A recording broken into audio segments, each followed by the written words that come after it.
enfants, épouses, amis, pères et mères. Fièrement, nous répondons à l'appel du devoir. Pour que les déplacés et les réfugiés rentrent à la maison. Pour que nos enfants reprennent le chemin de l'école. Pour que jaillisse la lumière de la réconciliation entre les peuples, pour le Mali, pour la patrie. Cette voie, nous l'avons choisie, au prix de nos vies. Nous défendrons nos couleurs. Et si nous laissons derrière nous veuves et orphelins, nous vous prions, prenez soin d'eux.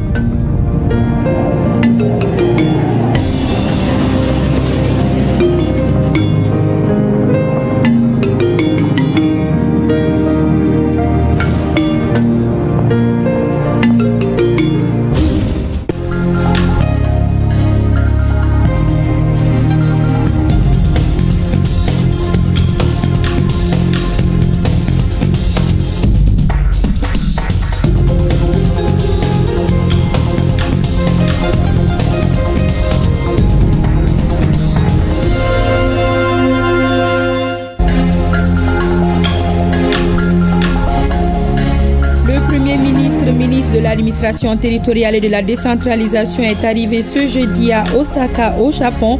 Le général de division Abdoulaye Maïga prendra part à l'Expo universelle Osaka 2025. Cette visite du Premier ministre permettra de renforcer les échanges économiques et commerciaux entre le Mali et le Japon. La journée du 2 août sera consacrée à notre pays, les enjeux de ce déplacement du chef du gouvernement avec nos envoyés spéciaux.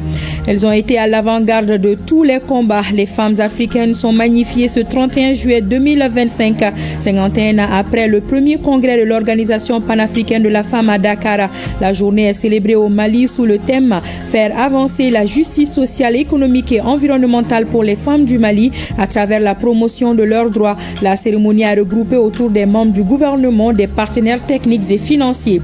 Bamako abrite la première édition du Salon malien de l'architecture et de la construction, SAMAC 2025. Cette initiative de l'Ordre des architectes du Mali s'inscrit dans la dynamique d'une réflexion autour du secteur du bâtiment et de l'aménagement urbain afin de promouvoir des approches de conception adaptées aux conditions climatiques extrêmes. Le thème est l'habitat durable, culture et innovation, approche architecturale du développement durable au Mali.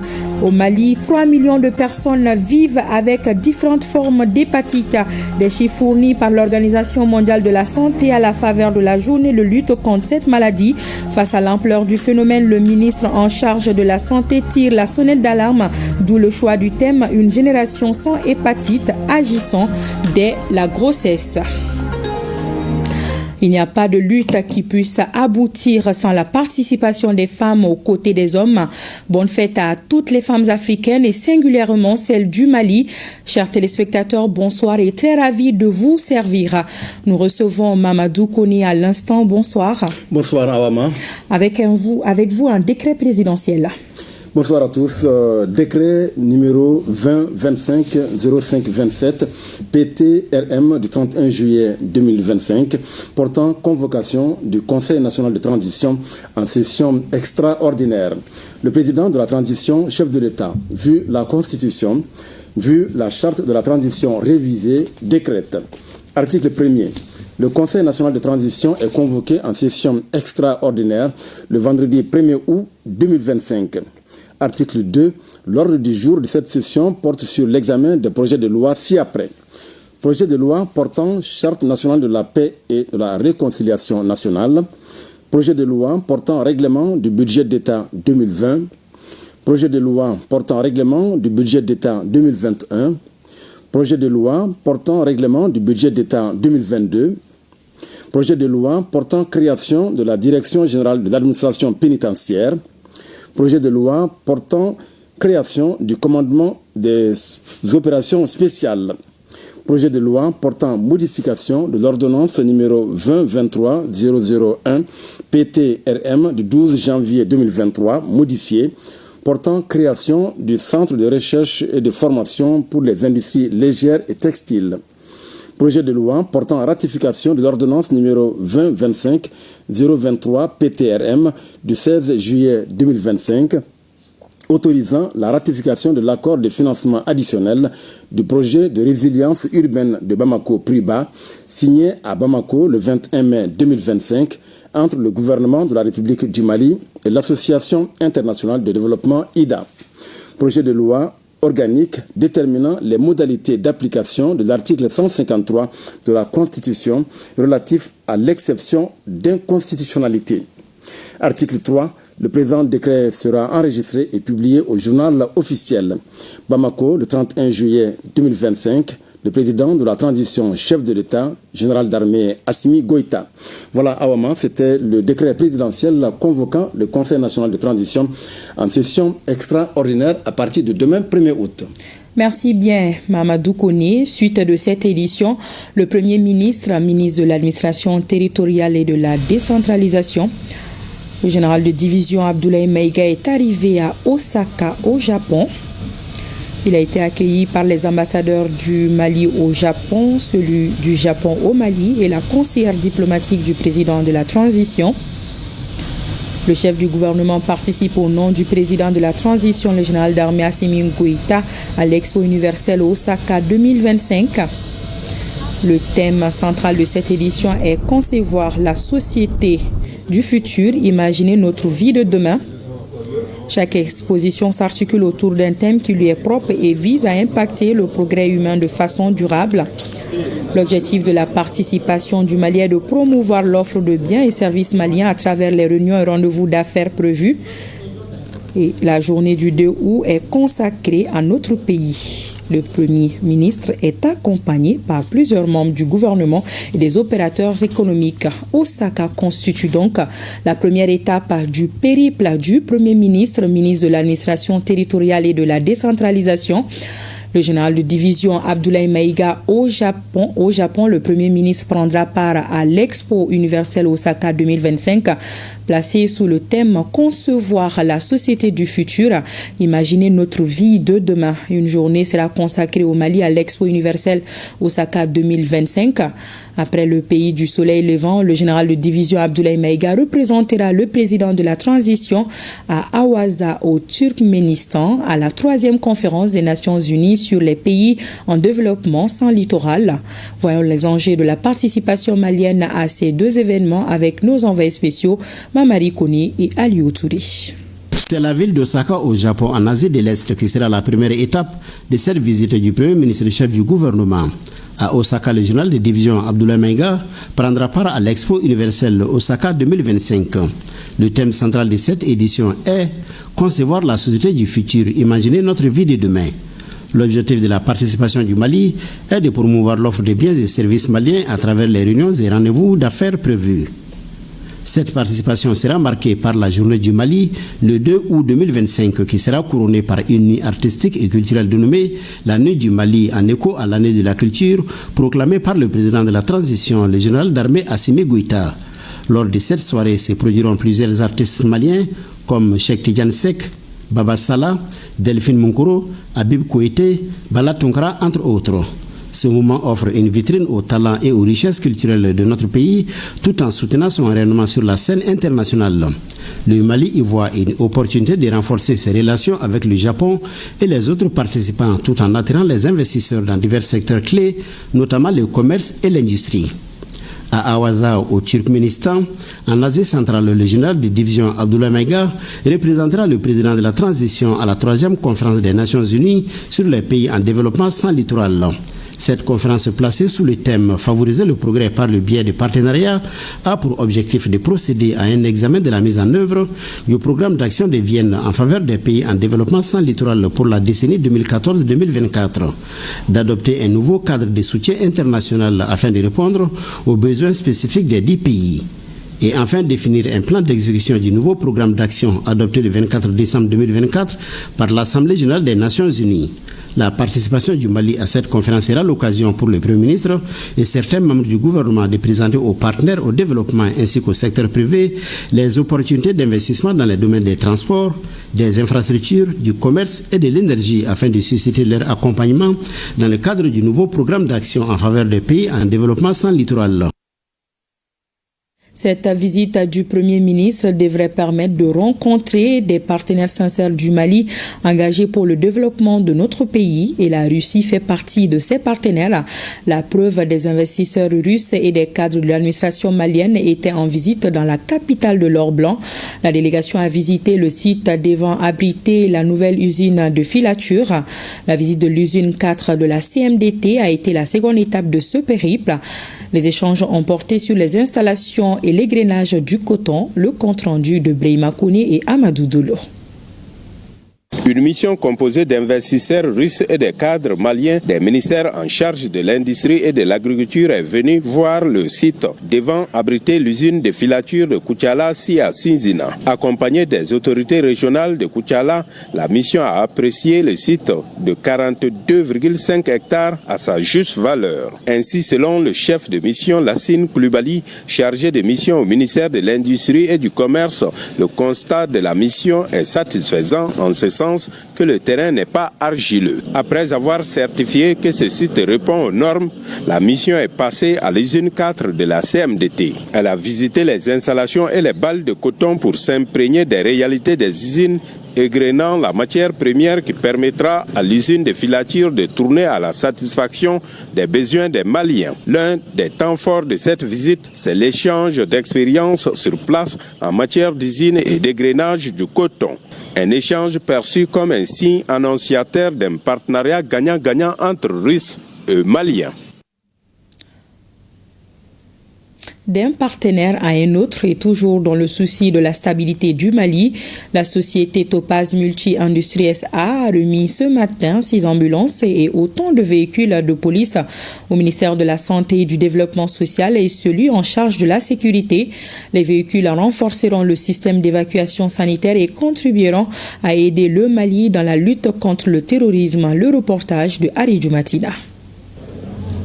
Du matériel roulant pour le département de la sécurité et de la protection civile, ainsi que celui de la santé et du développement social. La société indienne Topaz Multi-Industrie SA, basée à Bamako, offre 12 véhicules au gouvernement du Mali, 6 ambulances et 6 véhicules de police. Un geste exemplaire de haute portée sécuritaire, sociale et humanitaire.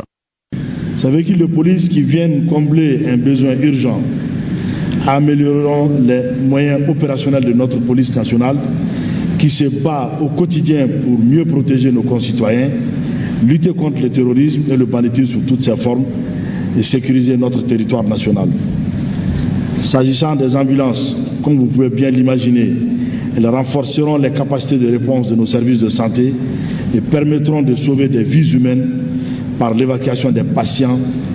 Monsieur le donateur, votre geste illustre parfaitement la complémentarité et le partenariat public-privé à l'effet de contribuer à relever les défis de développement et de sécurité auxquels notre pays est confronté. Au nom de son Excellence le général d'armée Assimi Goïta, président de la transition, chef de l'État, du gouvernement et de l'ensemble du peuple malien, je renouvelle mes vifs remerciements à la société Topaz Multi-Industrie SA pour ses gestes nobles et exemplaires. Au-delà de la dimension altruiste, le représentant de Topaz Multi-Industrie à la cérémonie de remise a souligné l'intérêt que la société indienne accorde à cet appui et témoigne de la disponibilité de Topaz Multi-Industrie à accompagner le Mali dans la quête de paix, de stabilité et de prospérité. Le ministre de l'Urbanisme, de l'Habitat, des Domaines, de l'Aménagement du territoire et de la population a présidé ce matin l'ouverture des activités de la première édition du Salon malien de l'architecture et de la construction SAMAC 2025. Le thème est Habitat durable, culture et innovation, approche architecturale du développement durable au Mali. Au programme de ce salon, table ronde, conférences et expositions. Le Burkina et le Niger, pays invités d'honneur de ce salon, honorés de leur présence à travers de fortes délégations. Le point avec Alousseni Touré. Si le salon malien de l'architecture n'existait pas, il aurait fallu le créer. Fort heureusement, il existe. Le SAMAC a bénéficié de la collaboration des professionnels du secteur et de plusieurs autres partenaires qui ont apporté leur appui multiforme au succès de cette initiative. Le thème du SAMAC traduit son ambition. SAMAC 2025, c'est plus qu'un salon. C'est un espace de dialogue, d'innovation, de transmission et de mobilisation autour d'un enjeu fondamental. Concevoir, bâtir et habiter autrement, dans un contexte de mutation climatique, économique, sociale et culturelle. Le thème est retenu cette année, Habitat durable, culture et innovation, résonne avec l'urgence et la nécessité de repenser notre cadre bâti à l'aune du développement durable. Il nous invite à une introspection collective sur nos pratiques, nos responsabilités et notre capacité à construire un avenir plus résilient, plus inclusif et profondément enraciné dans nos valeurs. L'objectif du SAMAC ne se limite pas uniquement à cette ambition nationale de promotion d'un urbanisme durable, moins cher, mettant l'accent sur les matériaux locaux. Il vise le développement et la construction d'une architecture dont le rayonnement dépasse la sous-région pour toucher l'ensemble du continent. Outre les pays invités d'honneur, que sont le Niger et le Burkina Faso, le SAMAC a enregistré la participation des représentants du Bénin, de la Côte d'Ivoire, du Maroc, de la RDC, du Sénégal et même de Singapour. Il ne s'agit pas pour nous, architectes africains, de copier les modèles venus d'ailleurs, souvent inadaptés à nos réalités climatiques et culturelles. Il s'agit de réinventer une approche architecturale proprement africaine, qui conjugue durabilité environnementale en recourant aux matériaux locaux, aux principes bioclimatiques, à la sobriété énergétique et à la valorisation des écosystèmes. Je pense qu'au-delà d'un salon, il faut avoir la perception que cette rencontre a une dimension panafricaine dans laquelle je pense que beaucoup de projets et d'ambitions peuvent émerger. Nous avons en tout cas vu beaucoup de diversité suite à la visite des différents stands. J'ai vu beaucoup de potentialités et j'ose espérer qu'à partir de là, à travers les interactions des jours à venir, les gens pourront aussi échanger par rapport aux bonnes pratiques. Le ministre en charge de l'urbanisme a fixé les véritables objectifs du SAMAC sous forme de défis. 3 grands défis nous interpellent. Le défi de l'habitat accessible et digne. Le droit à un logement décent est fondamental. Pourtant, nombre de familles en sont privées. Il est temps de concevoir des habitats économiques, écologiques et enracinés dans les modes de vie locaux. Le défi de l'adaptation aux crises climatiques face à la chaleur extrême, aux inondations, à l'insalubrité, nos constructions doivent épouser le climat, non le défier. L'architecture bioclimatique est déjà présente dans notre patrimoine, doit être réactualisée et généralisée. Le défi culturel et social consiste, c'est aussi exprimer notre identité. Trop souvent, nos villes perdent leur âme, copiées sur des modèles étrangers. Il est temps de reconstruire une architecture qui nous ressemble. Le Salon malien de l'habitat est certes l'œuvre des architectes qui en sont les initiateurs, mais il a bénéficié de la participation active de tous les professionnels du cadre bâti, architectes, ingénieurs, urbanistes, artisans et étudiants, sans compter les partenaires techniques et financiers. Il prendra fin le 3 août prochain. Voilà, le salon de l'architecture et de la construction, une occasion pour les architectes d'inciter les populations à bâtir de manière durable, écologique et éco-responsable. Pour en parler, Yaya Konaté reçoit aujourd'hui le président de l'Ordre des architectes du Mali, Abdraman Philifin Sidibé. C'est dans l'invité de la semaine à suivre après les infos météo.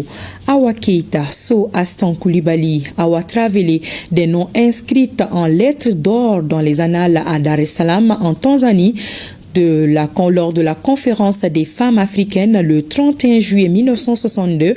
Aujourd'hui, leur combat a porté fruit 51 ans après le premier congrès de l'Organisation panafricaine de la femme à Dakar, à la date du 31 juillet dédiée à la femme africaine.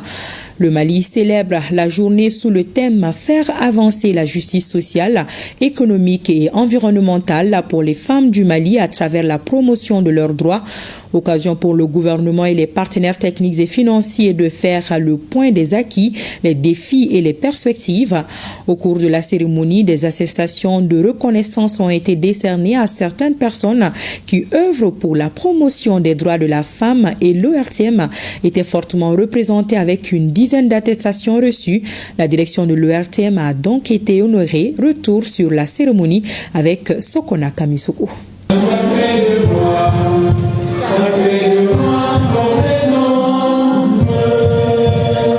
C'est dans une salle archi-comble du Centre international des conférences de Bamako que les femmes du Mali et leurs sœurs africaines ont plaidé en faveur de la justice, tant sur le plan social qu'économique.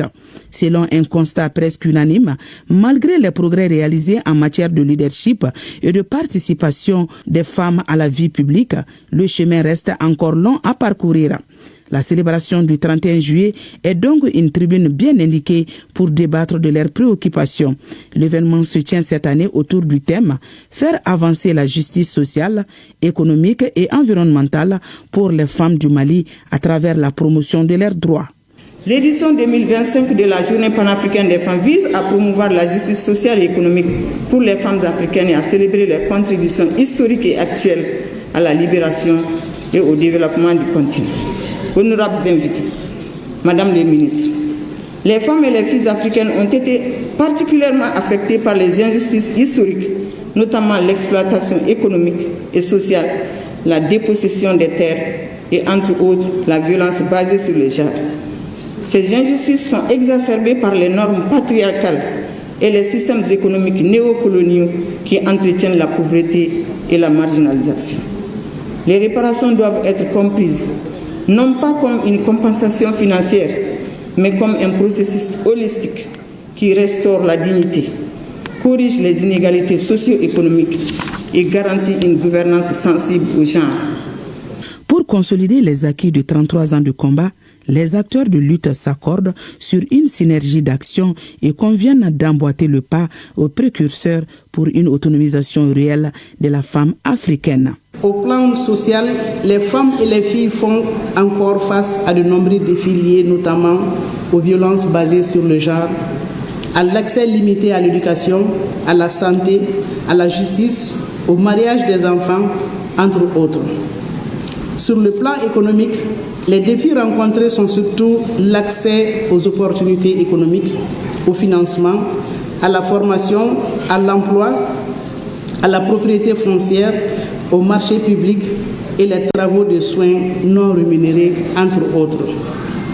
Au plan environnemental, les femmes sont les premières impactées par les effets du changement climatique. En réponse à ces défis, le gouvernement du Mali, à travers le ministère de la Promotion de la Femme, de l'Enfant et de la Famille et l'Organisation panafricaine des femmes, déploie avec les partenaires d'énormes efforts constants pour faire progresser les droits des femmes et des filles. Les cadres politiques, institutionnels, juridiques et économiques ont été renforcés pour plus de justice sociale, économique et environnementale. Cette journée a été mise à profit par l'OPF pour décerner des attestations de reconnaissance à plusieurs femmes et hommes de médias pour leurs efforts en faveur de la promotion de la femme. Le directeur général de l'ORTM ainsi qu'une dizaine d'autres agents ont également été distingués. Le bouquet final de cette célébration a été le défilé des femmes de la communauté africaine vivant au Mali. Bravo à tous les récipiendaires et particulièrement à ceux de l'ERTM. Les femmes de l'UNTM ne sont pas restées en marge de la célébration de la journée. Elles ont organisé une conférence débat sur le rôle de la femme dans la consolidation de la paix et de la cohésion sociale. La cérémonie s'est déroulée à la Bourse du Travail et c'était en présence de Awa Adaman Koulibaly. Tout ce que femme veut, Dieu le veut, dit-on. Si cela s'avère, le Mali, sinon l'Afrique, vivra de beaux jours. Les femmes renouvellent leur plein engagement dans la réparation des tissus sociaux, fragilisés par de nombreuses crises socio-économiques. Ce n'est pas uniquement pour revendiquer, mais qu'est-ce que les femmes elles-mêmes peuvent faire pour contribuer pour la paix au Mali? Ce n'est pas la justice qui est d'abord primordiale. Il faut qu'il y ait la paix pour demander la justice. On rappelle d'abord aux femmes qu'elles soient des conseillères de leurs maris, qui sont des guerriers. Aujourd'hui, les femmes jouent des rôles de médiatrices, de négociatrices. Les femmes jouent également des rôles de chefs de famille souvent, quand les maris sont absents. Cet appui constant des femmes dans le développement du pays débute en famille jusqu'à l'échelle internationale en passant par leur lieu de travail. L'UNTM est déterminée à leur dégager le chemin. L'Union nationale du travail du Mali, fidèle à ses valeurs de justice, de solidarité, de paix et de progrès social, continuera de se battre pour que les droits des femmes soient respectés, que leurs voix soient entendues dans toutes les sphères de décision, y compris au sein de notre organisation UNTM. Les femmes des 13 syndicats composant l'Union nationale des travailleurs du Mali ont rendu un vibrant hommage à Awa Keïta, initiatrice du 31 juillet. Elles étaient accompagnées tout au long de la journée par le Badema national. Nous arrivons au grand format de la rédaction à l'occasion de la journée panafricaine de la femme. Nous faisons un tour à la tapisserie Nyeleni de Ségou où des femmes confectionnent avec brio les tapis à base de laine de mouton. Ces braves dames s'évertuent depuis plusieurs décennies à la valorisation de la laine de mouton. Cela grâce au génie créateur des femmes avec l'expertise des sœurs blanches de la mission catholique qui leur ont appris cette technique bien avant les années 70. Aujourd'hui, malgré que le marché tourne au ralenti, les femmes et la tapisserie Nyeleni continuent leur activité de confection de tapis. La journée du 31 juillet est une occasion de reconnaître le mérite de ces femmes. C'est dans ce dossier signé Ramata Konate et Karamouro Traoré du bureau régional de l'ERTM Ségou. Derrière ces quelques bruits de ciseaux dans l'atelier de tapisserie Nyeleni, 6 à Médine, se trouve un travail de titan, la confection de tapis à base de laine de mouton. De braves femmes, regard fixé sur le banc de tissage, en main des laines de mouton, les enfilent ou attachent des heures durant. Chacune de ces femmes s'active pour satisfaire des commandes de tapis. Nos laines de mouton viennent de Moti et Kona sur commande avec un fournisseur. Après réception, nous procédons au triage pour enlever les déchets. Puis c'est le cardage, la filature, puis le lavage et le tissage proprement dit. Nous faisons aussi la teinture pour obtenir d'autres couleurs de laine. La confection d'un tapis peut durer une semaine ou 1 à 2 mois en fonction de la dimension du tapis et de la rapidité des tisseuses. La tapisserie, c'est national.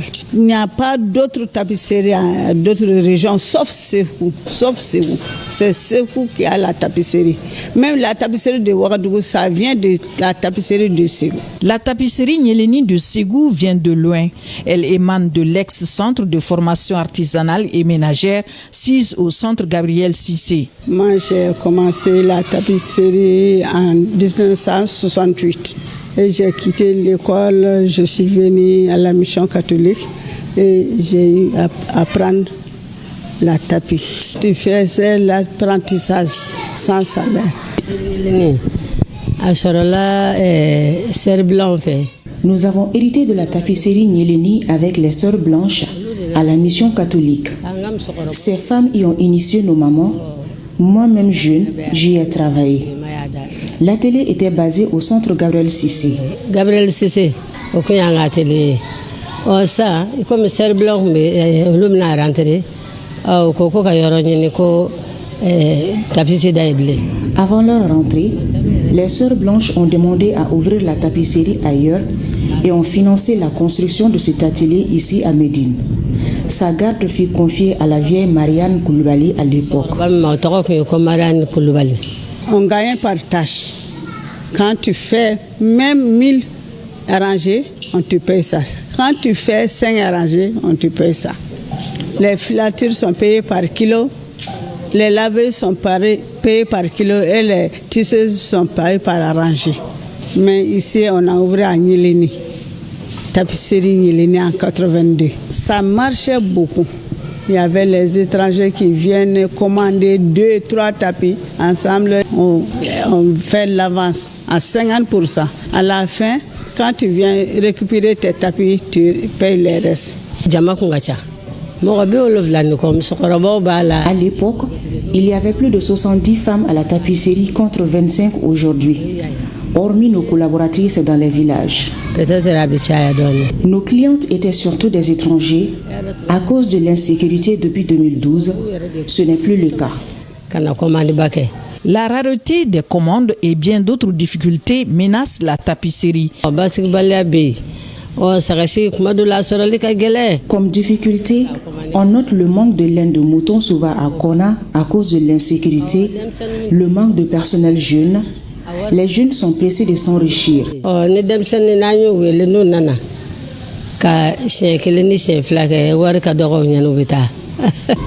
Il y a aussi l'âge avancé des membres de la tapisserie et le besoin criard de financement.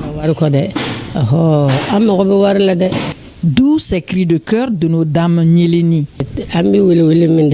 Nous avons besoin du soutien financier du président de la transition, Assimi Goïta, pour relancer nos activités. À l'État de nous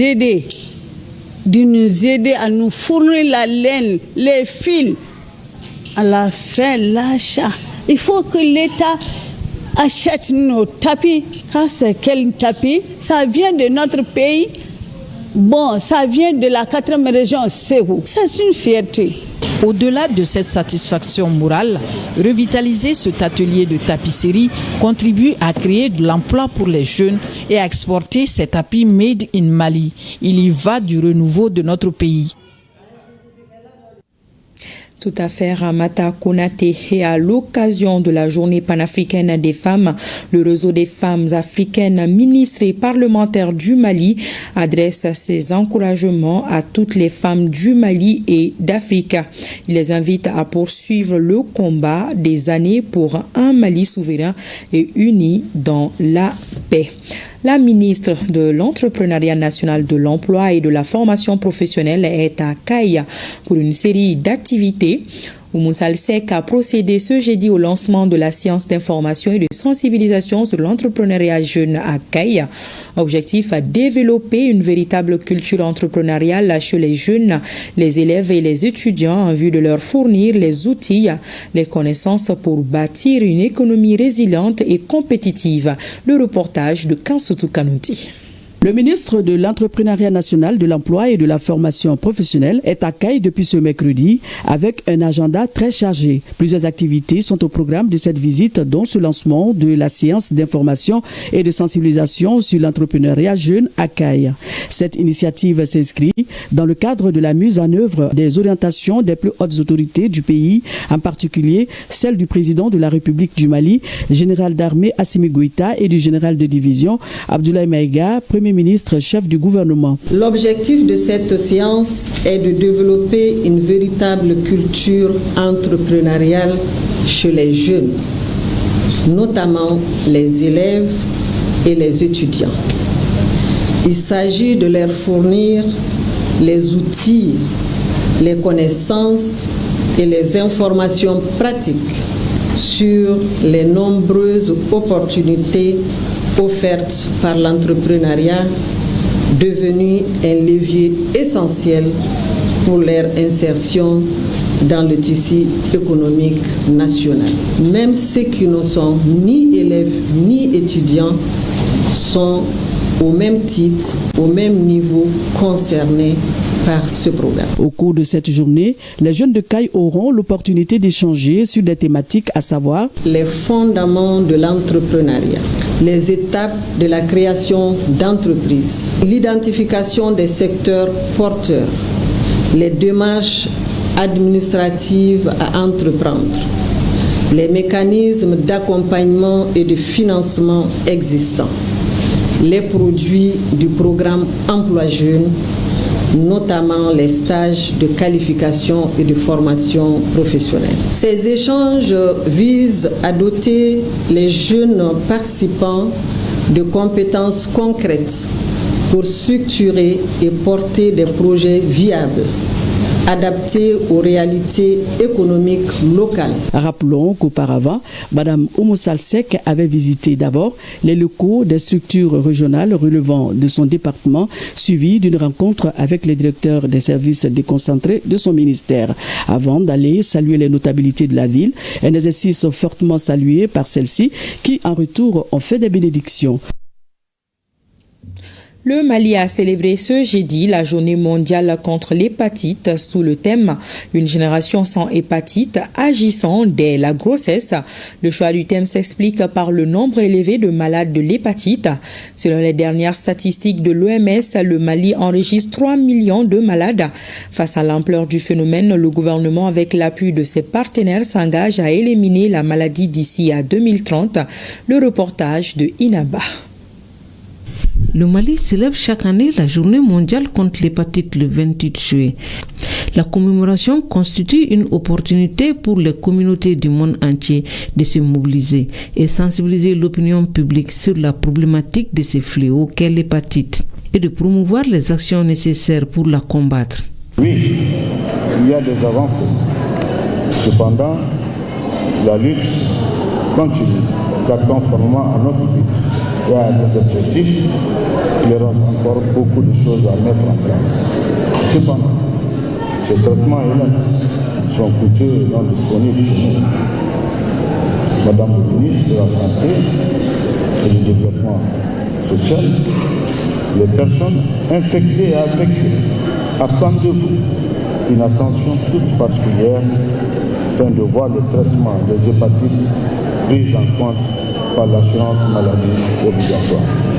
Pour l'édition 2025, le Mali a choisi comme thème « Une génération sans hépatite, agissant dès la grossesse ». Un thème qui cadre bien avec l'initiative mondiale visant la triple élimination du VIH, syphilis et l'hépatite B.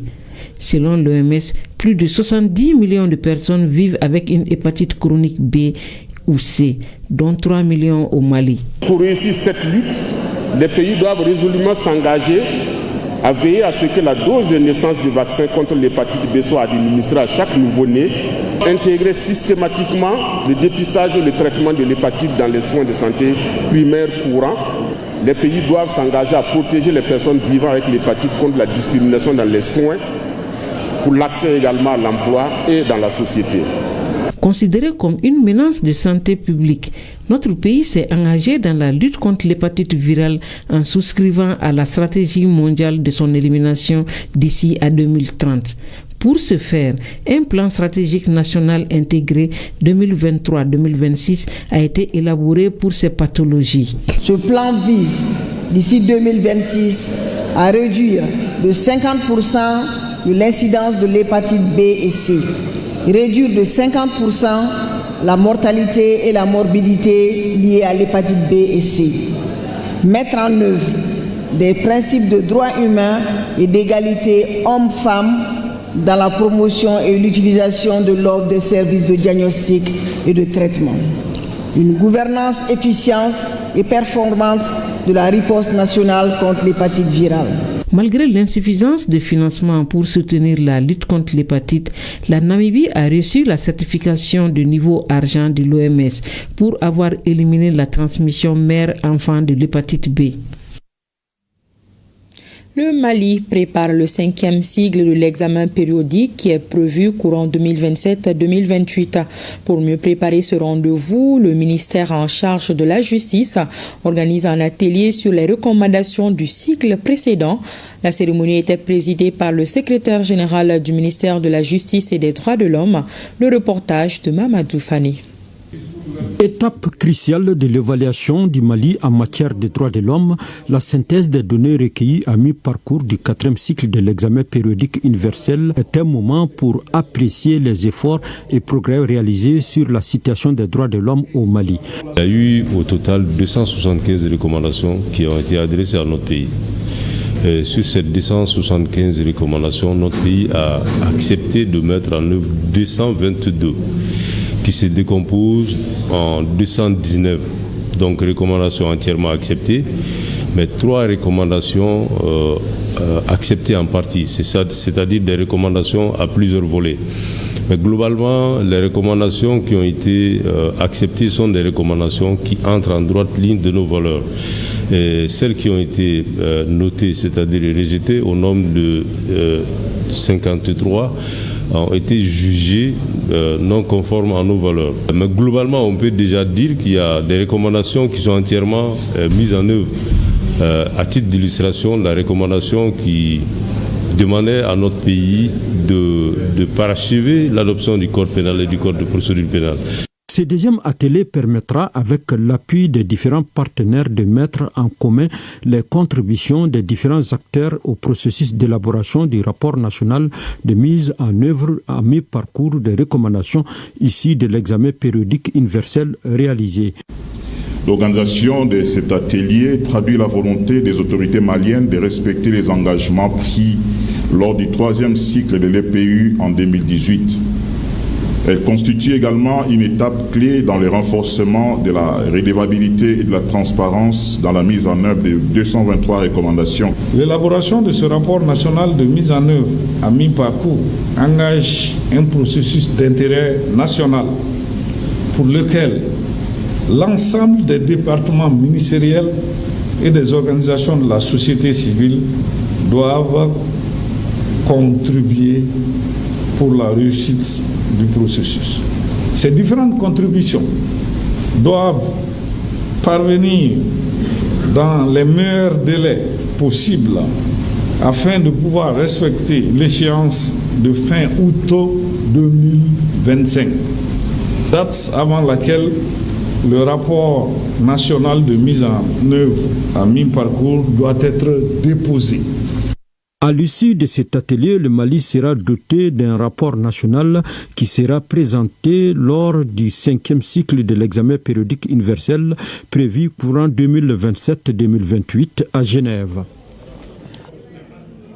À présent, le contenu de ce communiqué qui vient de nous parvenir. La Commission nationale des droits de l'homme, CNDH, informe l'opinion nationale et internationale de la prise du décret numéro 2025-0468 /PT-RM du 23 juillet 2025 portant abrogation partielle du décret numéro 2024-0756/PTRM du 24 décembre 2024 portant nomination des membres de la Commission nationale des droits de l'homme en ce qui concerne le professeur Al-Kadri Diarra qui avait été désigné par l'ordre des médecins dont il est le président et qui occupait le poste du président de la CNDH. Le motif visé par le décret suscité a trait au non-respect de l'article 16 de la loi numéro 2016-034 du 7 juillet 2016 portant création de la CNDH qui dispose les fonctions de commissaire sont incompatibles avec l'exercice de tout mandat politique, de tout emploi public ou privé, civil ou militaire, de toute activité professionnelle sauf la recherche et l'enseignement. Les différents rappels au respect de cette disposition légale relative aux incompatibilités avec le ministre de la Santé et du Développement social et le ministre de la Justice, des droits de l'homme, garde des Sceaux, n'ont pas été observés par l'intéressé.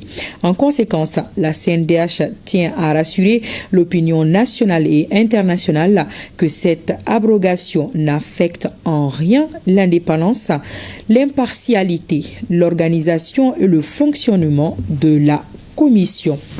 6e réunion du comité technique interministériel de gestion des crises et catastrophes. Les acteurs font le point de l'hivernage en cours et recenser les dégâts déjà causés par endroits afin de renforcer le dispositif de lutte contre les inondations. Le reportage de Batraouri. Au SECOGIEC, Centre de coordination et de gestion des crises et catastrophes, la réunion du comité technique interministériel de gestion des crises et catastrophes a une mission d'alerte et de prévention des citoyens. La 6e réunion fait d'abord le suivi des recommandations faites lors de la précédente session avant de faire le point des actions anticipatoires pour une meilleure protection des citoyens et de leurs biens pendant l'hivernage. Ce qui concerne le ministère de la Santé et du Développement social, nous avons mis en place un certain nombre de mesures qui ont commencé par l'élaboration d'un plan d'inondation. Et dans ce plan d'inondation, il y a près de 50 actions qui sont prévues et ça a été fait avec l'ensemble des structures impliquées dans la gestion des inondations. Nous avons renforcé nos équipes d'enregistrement par les moyens biométriques. Nous avons fait aussi des prépositionnements des stocks d'urgence. Les actions de prévention touchent tous les secteurs de développement et l'agriculture n'est pas à la marge. Le conseil que nous prodiguons, c'est de limiter les incitations négatives sur l'environnement. Il s'agit de veiller à la gestion des vannes ou des bâtards d'eau afin de ne pas provoquer une montée brusque du niveau de l'eau. La saison des pluies s'installe déjà et certains cas d'inondation sont signalés avec des dégâts matériels et des pertes en vies humaines. Du 15 au 29 juillet 2025, il y a eu quand même quelques régions touchées par les inondations telles que la région de Sikasso, le district de Bamako, la région de Ségou, la région de Mopti, la région de Kidal et la région de Bougouni. Cela a fait au moins 8 cas de sinistres enregistrés. Quand on prend le cas des personnes sinistrées, nous sommes à 1437 personnes sinistrées. Et ensuite, ça a causé 29 blessés. Et malheureusement, d'ailleurs, on a perdu 2 personnes.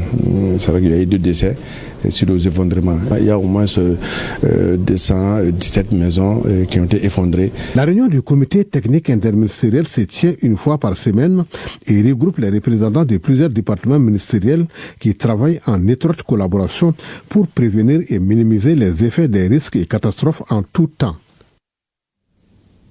Dans la mouvance de la célébration de la fête du trône qui consacre les 26 ans du roi Mohamed VI au pouvoir, l'ambassadeur du Maroc au Mali a organisé une réception, une occasion pour faire le bilan de différentes réalisations du roi Mohamed VI.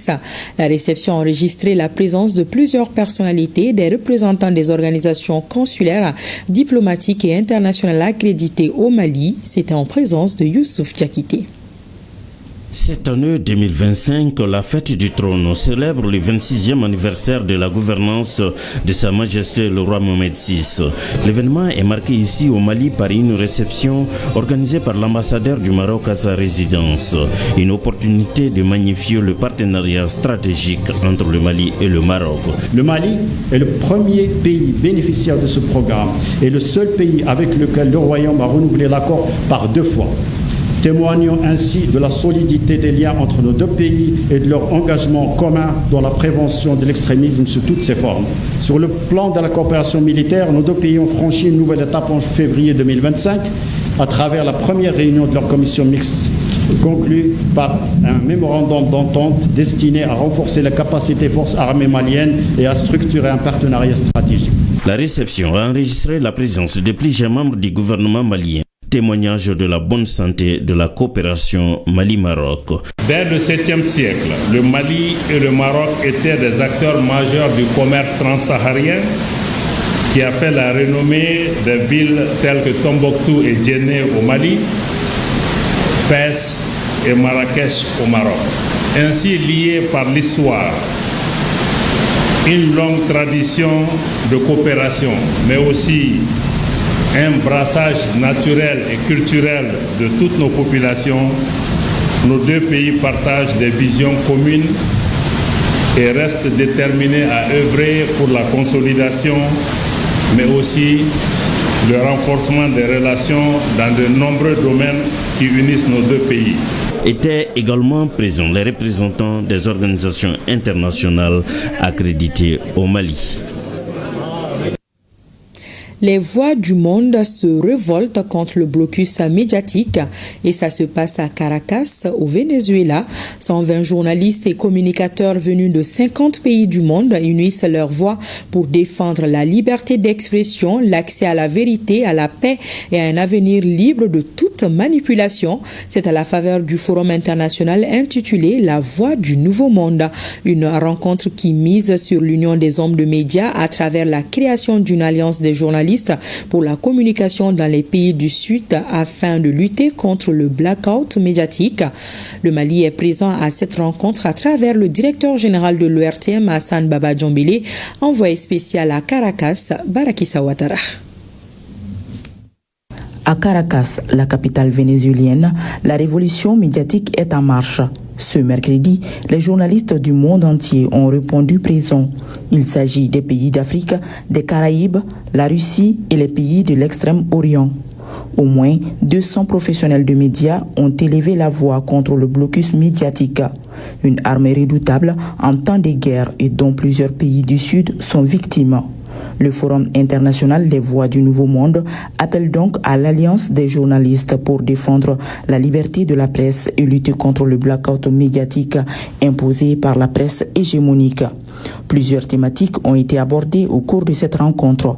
Les défis de la communication dans les pays du Sud, la liberté d'expression des autres, le journalisme debout contre la dictature de l'algorithme. Au pupitre, les patrons de presse des différents pays se sont succédés et certaines personnalités chinoises et russes sont intervenues par visioconférence. Tous ont salué la tenue de ce forum.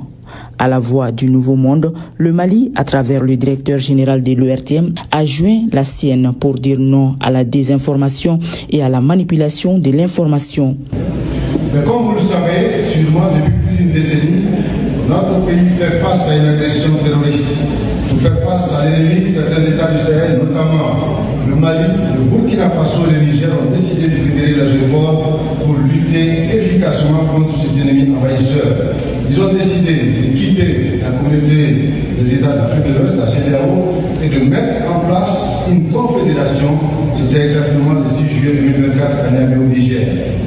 À travers cette volonté politique, les trois États se donnent comme objectif la défense de la souveraineté, de l'intégrité territoriale de ces membres face à d'éventuelles menaces, ainsi que la promotion de la coopération et de la solidarité entre les États. Il s'agit également de renforcer le contrat social dans les pays du Sahel et de favoriser la stabilité et le développement économique de la région. Ils ont vite compris qu'il fallait aussi mettre l'accent particulier sur la communication, surtout la communication dans nos langues.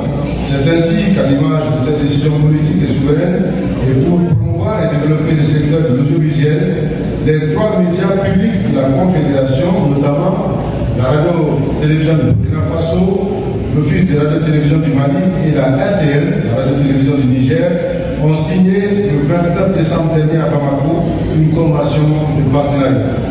Au cours de ce forum, les journalistes du monde entier ont démontré une forte mobilisation pour la cause palestinienne. Au terme de la rencontre, une alliance de journalistes au service de la communication du Sud global est née. Elle promet de respecter et défendre la vérité, d'être le porte-parole des minorités, de lutter contre l'usage du mensonge et la stigmatisation du peuple et enfin rendre l'humanité plus humaine.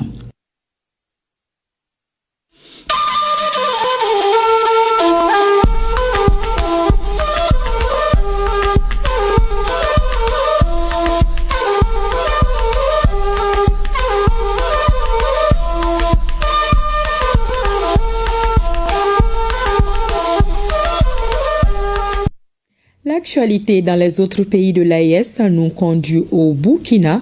Le président du Faso, le capitaine Ibrahim Traoré, a reçu en audience une délégation de la Fédération de Russie conduite par le ministre russe de l'énergie, Sergei Tivlev.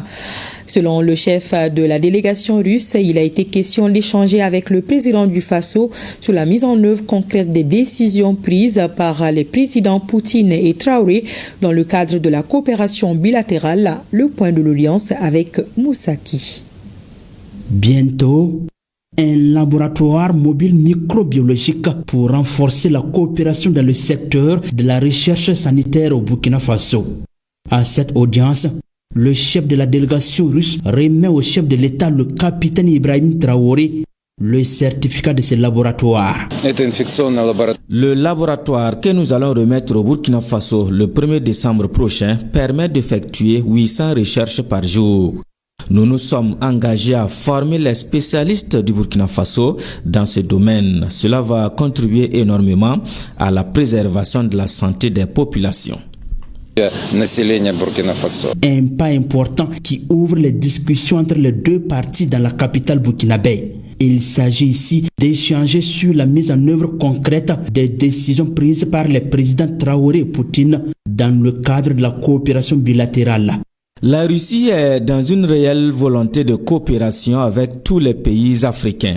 Avec le Burkina Faso, l'axe prioritaire est le volet énergétique. Les deux présidents ont approuvé les plans d'action et actuellement les experts russes sont en discussion avec ceux du Burkina Faso pour finaliser ce projet. Pour réussir cette coopération bilatérale, la création d'une commission mixte intergouvernementale entre le Burkina Faso et la Russie est à l'ordre du jour de cette rencontre. Sur le volet économique, il est prévu également des discussions entre les responsables des sociétés russes et des acteurs économiques du Burkina Faso. Au Niger, le chef de canton de Namaro, Abdulmoumouni Maïga Amani, est allé hier exprimer son soutien, ses félicitations et ses encouragements au FDS avant de leur présenter ses condoléances aux familles endeuillées à la suite de l'attaque terroriste intervenue le 28 juillet dernier à Namaro. Le reportage de Aïchatou Bawa et Ousmane Konati. 48 heures après l'exploit des forces de défense et de sécurité suite à l'attaque terroriste dans la ville de Namaro, le chef de canton de la dite localité, accompagné d'une délégation, parmi laquelle le chef de canton de Karma, s'est rendu auprès des unités engagées pour saluer leur bravoure et leur promptitude à riposter rapidement. Une riposte qui a permis d'éviter un bilan lourd et de repousser les assaillants. La délégation s'est ensuite rendue au niveau des familles des deux victimes afin de leur présenter les condoléances et adresser un message de solidarité à ces familles touchées. L'objet donc de cette visite, c'est vraiment venir témoigner ma satisfaction et la satisfaction des populations de Namaro par la qualité, la promptitude et la rigueur de la riposte de FDS, tout corps confondu, pour repousser donc les assaillants. L'objet de ma visite, c'est aussi témoigner mon soutien personnel et celui de la population de Namaro aux autorités de la République, tout le commandement militaire jusqu'au chef suprême des armées, et notamment, je cite, le général d'armée Abdraman Chani. On a vu ces derniers temps que les FDS prennent de plus en plus le dessus sur les assaillants et ça démontre de la stratégie qui a été mise en place, que c'est une stratégie efficace. On a deux habitants de la population de Namaro qui malheureusement ont été atteints par 2 balles perdues. Paix à leurs âmes. Je présente à leur famille, à toute la population de Namaro, mes condoléances les plus attristées. Que Dieu les accueille dans le paradis éternel. Que Dieu fasse en sorte qu'ils soient partis se reposer. Je voudrais aussi lancer un appel à nos fils, à nos frères qui ont pris les armes contre la patrie. C'est un chemin sans issue. Nous les aimons. Qu'ils rejoignent la population nombreuse qui aspire à cette refondation, qu'ils rejoignent la population écrasante qui pense qu'un Niger nouveau est possible. Le chef de canton de Namaro, hormis le soutien moral aux forces de défense et de sécurité, a remis 30 sacs de riz paddy, soit 2,5 tonnes, pour renforcer leur ration. À Namaro, comme dans tout le pays, la vigilance, la cohésion et le soutien aux forces de défense et de sécurité restent les armes les plus sûres pour préserver la paix et la sécurité. Ici, au Mali, la coordination des associations des femmes leaders de l'AES informe les jeunes de l'espace confédéral sur les notions de patriotisme et de citoyenneté. Ces jeunes sont amenés à respecter les symboles de l'État. Le reportage de Sokona Kamisoko. Peut-on prétendre à la refondation d'un État sans inculquer à la jeune génération les valeurs citoyennes et républicaines? La réponse est certainement non. C'est justement cette conviction qui sous-tend cette session de formation des jeunes des pays membres de l'AES. Elle se tient autour de certaines thématiques comme le patriotisme, le leadership et la cohésion sociale. C'est à l'initiative de la coordination des associations des femmes leaders de l'AES. Le leadership patriotique n'est pas donc une option, c'est la voie du futur. C'est pourquoi nous avons choisi d'investir dans la formation de 500 jeunes étudiants et étudiantes. Nous voulons à travers cette démarche voir émerger un réseau de jeunes leaders patriotes engagés pour la cause du Sahel solidaire. La rencontre de 3 jours doit permettre aux participants venus des 3 pays membres de l'AES de cerner le concept de la citoyenneté. Elles forment des bâtisseurs de nations, des femmes et des hommes capables de transformer leurs environnements par leur intégrité, leur vision, leur sens du devoir et leur amour pour la patrie. Pour relever l'immense défi de notre développement socio-économique, pour relever l'immense défi de notre avancée vers l'émergence, c'est la jeunesse qui va être la cheville ouvrière de cette action. Lors du premier anniversaire de l'AES, les chefs d'État ont mis l'accent sur la défense, la diplomatie et le développement. Pour gagner ce pari, l'association des femmes leaders de l'AES a décidé de faire de l'éducation de la jeunesse sur les valeurs son cheval de bataille.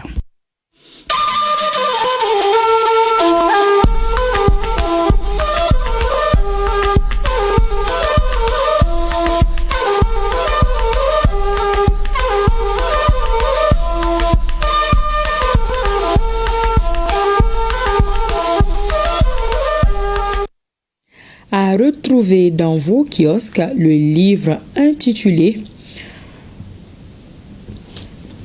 Prospective de la zone UEMOA à travers l'intelligence économique de Mamadou Lamine Silla, spécialiste de l'intelligence économique et stratégie compétitive. Dans cet essai, l'auteur aborde de manière assez synthétique l'histoire de notre environnement bancaire, son évolution, ses grandes réformes et mutations en matière de gestion des risques, sans faire l'économie une réflexion sur les perspectives à venir. Un livre à lire absolument pour les spécialistes de la finance, de l'économie, de l'intelligence économique, entre autres. Et pour les enfants, retrouvez également dans vos kiosques le livre de jeunesse de Halima Andane, illustré par Didier Gallon, intitulé « Raconte-moi Tombouctou ». Cet album de jeunesse raconte l'histoire de Tombouctou sous forme de conte. L'équipe nationale dames s'est brillamment qualifiée ce jeudi pour les demi-finales de l'Afro-Basket en battant le Mozambique 86-68. Les Aigles dames retrouvent ce samedi en demi-finale l'équipe du Soudan du Sud qu'elle avait déjà affrontée en poule. Envoyés spéciaux Kodji Sibi et Aboubakar Traoré. Dès le carton initial, les Aigles dames tempèrent les acteurs des Mozambicaines avec une agressivité en défense. En plus, elles ont de la réussite dans les tirs à distance et à mi-distance. À coup de solution devant la belle défense malienne, les Mozambicaines ont juste des réactions sporadiques et s'inclinent 23-10 après 10 minutes de jeu. Le jeu malien est de plus en plus fluide. Les joueurs du coach Oumarou ne lâchent pas l'énergie défensive. Elles sont redoutables dans les rebonds et les interceptions. Le patron de l'encadrement technique tourne son effectif et les joueuses du banc sont aussi dans le coup. Les équipes basketteuses ont 15 points de bonus à la mi-temps, soit 51 à 36. Les Mozambicaines veulent à tout prix refaire leur retard. Elles réduisent l'écart, mais pas de doute qui s'installe dans le camp malien. Nos basketteuses maintiennent le score à une certaine proportion grâce à quelques tirs primés. Elles mènent de 12 points le troisième quart. Légèrement bousculées avant la dernière partie, les nôtres reprennent le contrôle du match. Elles brillent à tous les niveaux. Le collectif est encore la force de l'équipe et aucune joueuse lancée par coach Oumarou n'a déçu. Score final 86 à 68, soit 18 points d'écart. À noter quelques prestations individuelles très remarquables, à l'image de Sika Kone, auteur d'un double-double avec 12 points et 12 rebonds. Djeneba Ndiaye, meilleure marqueuse de la rencontre avec 18 unités. C'est la satisfaction totale parce que les filles ont répondu présentes dans le jeu. Vraiment, le plan édicté a été respecté à la lettre et on ne peut que s'en réjouir. On sait que le Mozambique est une très grande équipe, une très bonne équipe. Et on s'attendait aussi à ne pas du tout avoir de match facile dans cette compétition. Et si on a les filles qu'il faut pour relever les défis, on ne peut qu'être content. Quand il y a le piège de 2023 où on a battu le Sénégal en poule, on les a retrouvés en demi-finale, le Sénégal nous a sortis. On a ça encore dans la gorge. Et c'est la même chose parce qu'on va retrouver le Sud-Soudan qu'on a petitement battu mais quand même battu en poule.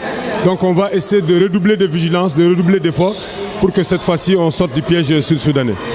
Quand nous on se concentre, je vois quasiment pas aucune équipe qui peut nous arrêter. On était concentrés, on a appliqué les conseils que le coach nous a donnés, c'est juste ça la différence. Les demi-finales pointent à l'horizon. Gagner, comme l'objectif c'est de gagner la coupe, donc du coup on doit gagner toutes les étapes. On se concentre et puis on vient avec la force de main, c'est tout ce qu'on doit faire. Les Aigles Dames, larges vainqueurs, retrouveront en demi-finale une équipe du Soudan du Sud qu'elle avait difficilement battue en poule. Félicitations et bon courage aux nôtres. Page noire de cette édition. La famille judiciaire en deuil. Moussa Diarra, magistrat à la retraite, ancien vice-président de la Cour suprême, est décédé ce mardi 29 juillet à Tunis. Chevalier de l'Ordre national, Moussa Diarra a été conseiller à la Cour d'appel de Bamako et Mopti, directeur national des affaires judiciaires et du Sceau, président du tribunal de première instance de Tombouctou, Sikasso. Ces obsèques auront lieu demain vendredi 1er août 2025 à Boulibana. Que son âme repose en paix. Et c'est la fin de cette édition. Merci de votre attention. Pensée spéciale à ceux qui veillent sur nous nuit et jour, nos femmes. Bonsoir.